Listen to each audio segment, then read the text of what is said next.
নমস্কার, জয় মাতারা, জয় গুরু বামদেব। আমি জ্যোতিষ গুরু দ্রোণাচার্য।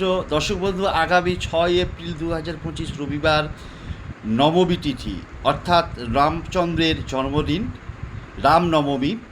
সুতরাং যাদের জীবনে যে কোনো কাজে বাধা আসছে, যাদের প্রচণ্ড পরিমাণে শত্রুতা, যারা রোগে ভুগছে, যারা যে কাজ করতে যাচ্ছ সে কাজেই বাধাপ্রাপ্ত হচ্ছ, যারা অর্থনৈতিক সমস্যায় ভুগছ, তাদের জন্য একটা মন্ত্র আমি বলছি। যে মন্ত্রটা স্ক্রিনে দেখাচ্ছে দেখো, সেই মন্ত্রটাকে তোমরা রামনবমীর দিন রবিবার শুদ্ধভাবে শুদ্ধ বস্ত্রে পূর্ব দিকে অথবা উত্তর দিকে মুখ করে বসে 21 বার জপ করবে এবং অবশ্যই নিজের মনস্কামনা জানাতে ভুলবে না।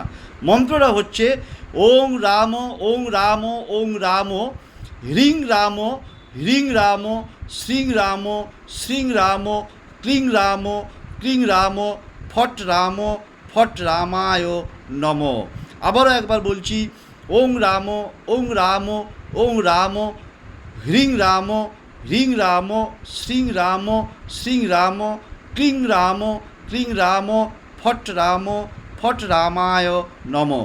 এই মন্ত্রটাকে 21 বার জপ করবে এবং জপ করতে করতে নিজের মনের ইচ্ছেটা অবশ্যই বলতে শ্রীরামচন্দ্রকে ভুলবে না।